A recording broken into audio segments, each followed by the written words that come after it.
2024 সালের ছাত্র জনতার এই অভ্যুত্থান আমার শহীদের এক গর্ভধারিণী মা আজকে আমাদের সামনে চোখের পানি ফেলতে ফেলতে নিজের ছেলের কবরের সন্ধান চায়। সেদিন চট্টগ্রামে গিয়েছি, 1 বছরের ছোট্ট ইয়ানা আমাকে জিজ্ঞাসা করে তার ভাই কোথায়। আরেক শহীদের মা আমাকে জিজ্ঞাসা করে তার ছেলেকে একটা বুলেট বুকে বিদ্ধ করলেই তো তার জীবন চলে যেত, কেন 9টা বুলেট খুনি হাসিনার হুকুমে তার বুকে মারা হয়েছে।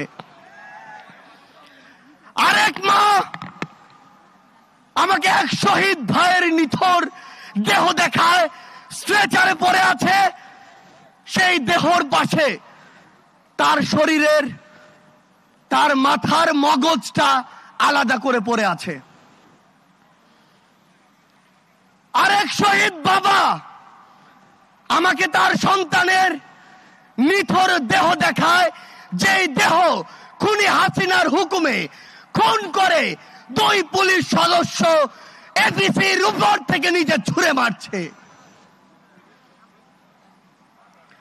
আমার ভাই খোকন এখানে বক্তব্য দিয়ে গিয়েছে, যেই খোকন ভাইয়ের মুখে ওই খুনি হাসিনার হুকুমে বুলেট দিয়ে তার মুখ ঝাঁঝরা করা হয়েছে।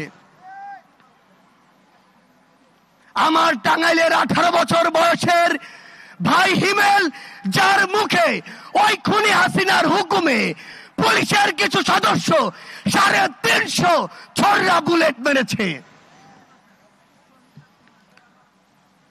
2024 সালের ছাত্র জনতার অভ্যুত্থানের হাজারো এমন চিত্রের মধ্যে এগুলো হচ্ছে কয়েকটি চিত্র।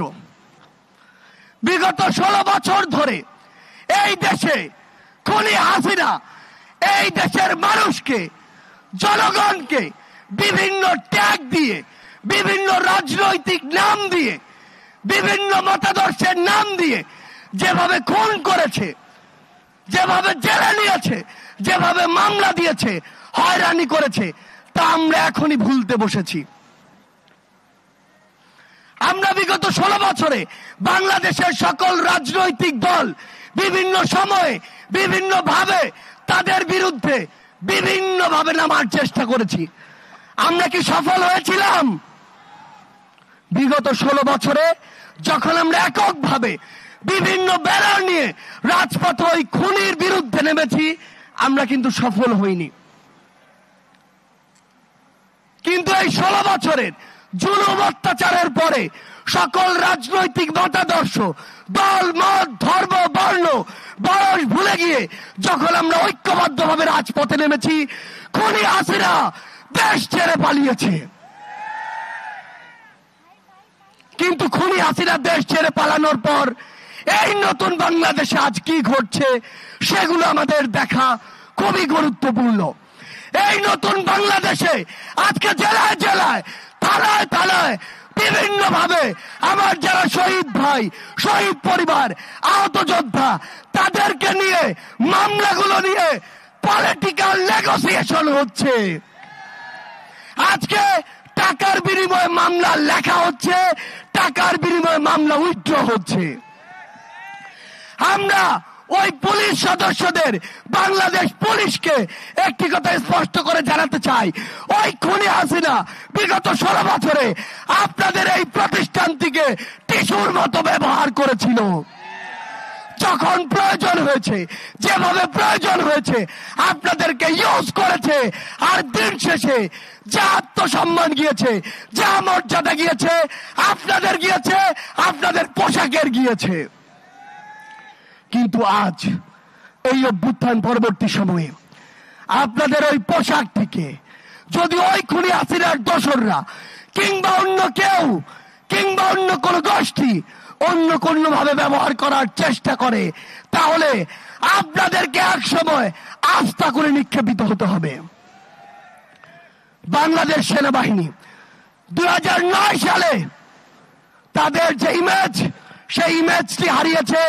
ওই বিডিআর হত্যাকাণ্ডে যখন তাদের অফিসার ভাইদেরকে হত্যা করা হয়, তারা নিশ্চুপ ছিল ওই খুনি হাসিনার চক্রান্তে, খুনি হাসিনার হুকুমে। ওই শাপলা চত্বরে যখন আমাদের ভাইদেরকে বিভিন্ন ট্যাগ দিয়ে উগ্রপন্থী বলে হত্যা করা হয়েছিল, তখন যখন বাংলাদেশ সেনাবাহিনী তাদের জায়গা থেকে ওই তাদের পাশে দাঁড়ায়নি, প্রতিবাদটি করেনি, তখন তাদের ইমেজের ক্ষুণ্ণ হয়েছিল। 2024 সালে ওই কারফিউ দিয়ে খুনি হাসিনা যখন মসনদে টিকে থাকতে চেয়েছিল, তখন সেনাবাহিনী রাজপথে নেমে তাদের ইমেজের ক্ষুণ্ণ করেছিল।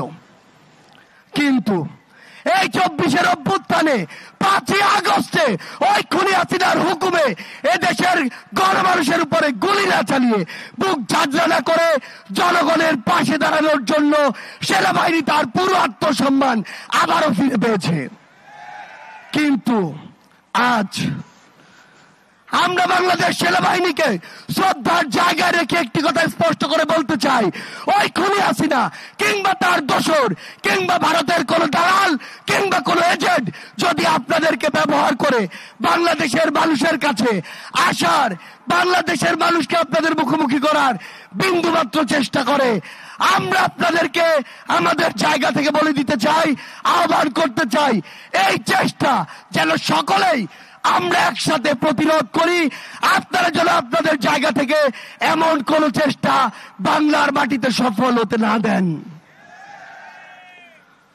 আমরা স্পষ্ট করে আমাদের জায়গা থেকে বলে দিতে চাই, বাংলাদেশ সেনাবাহিনী সহ বাংলাদেশের যে কোনো প্রতিষ্ঠান যারা জনগণের দাবির সাথে থাকবে, জনগণের সাথে থাকবে, দেশের সাথে থাকবে, তাদের সাথেই শুধু জনগণ থাকবে, বাকিদের অবস্থা হবে ওই খুনি হাসিনার মতো।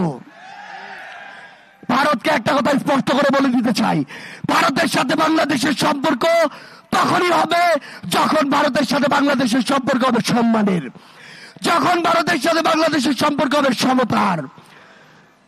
কিন্তু ওই ভারত বিগত 16 বছরে দেশের সাথে দলের যে সম্পর্ক করেছিল, ভারতের সাথে আওয়ামী লীগের যে সম্পর্ক করেছিল, সেই সম্পর্ক যদি আগামীতে তারা স্বপ্ন দেখে, সেই সম্পর্ক এই বাংলাদেশে আর কোনোদিন সফল হবে না। আমরা একটি কথা স্পষ্ট করে বলে দিতে চাই, এই বাংলাদেশে হিন্দু, মুসলিম, বৌদ্ধ, খ্রিস্টান, আমাদের পাড়ের ওই আদিবাসী ভাইরা আমরা একসাথে থাকবো, একসাথে লড়বো। কিন্তু কোন ধর্মের নাম করে, কোন জাতির নাম করে কেউ যদি আমাদের মধ্যে বিন্দু মাত্র কোন উগ্রবাদী চিন্তাধারা, উগ্রবাদী চক্রান্ত করার চেষ্টা করে, সকল ধর্মের যোদ্ধারা আমরা একসাথে তাদেরকে প্রতিহত করব।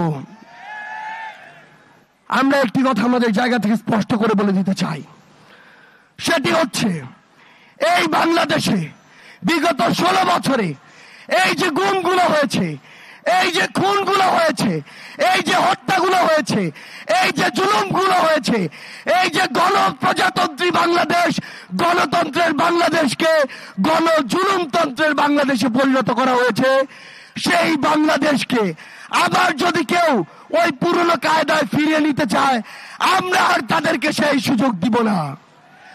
আমরা কি সেই সুযোগ দিব? আমরা কি সেই সুযোগ দিব? আমরা কি 24-এর অভ্যুত্থানের সেই স্পিরিটকে ধারণ করি? আমরা কি সেই স্লোগানে গলা মিলাতে পারি? ফাঁসি ফাঁসি ফাঁসি চাই, খুনি হাসিনার ফাঁসি চাই, ফাঁসি ফাঁসি ফাঁসি চাই, খুনি হাসিনার ফাঁসি চাই, ফাঁসি ফাঁসি ফাঁসি চাই। দিল্লি না ঢাকা,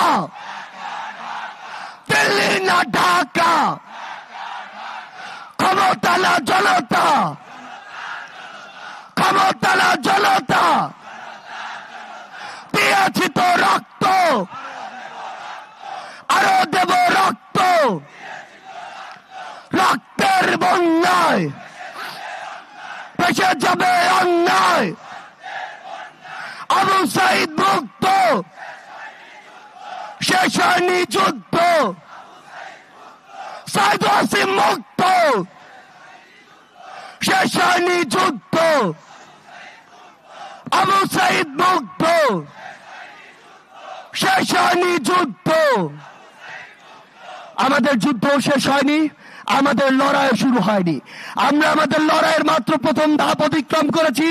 আমরা বিশ্বাস করি ক্ষুদ্র ব্যক্তি স্বার্থ, দলীয় স্বার্থ, অন্য স্বার্থগুলোকে এক পাশে রেখে যদি 24-এর অভ্যুত্থানের মতো আমরা আবারও ঐক্যবদ্ধভাবে ওই ফ্যাসিস্টদের বিরুদ্ধে রাজপথে থাকতে পারি, তবে আমাদের যে বিজয়, আমাদের যে লড়াই, আমাদের যে সংগ্রাম, সেই সংগ্রামের বিজয় আবশ্যক।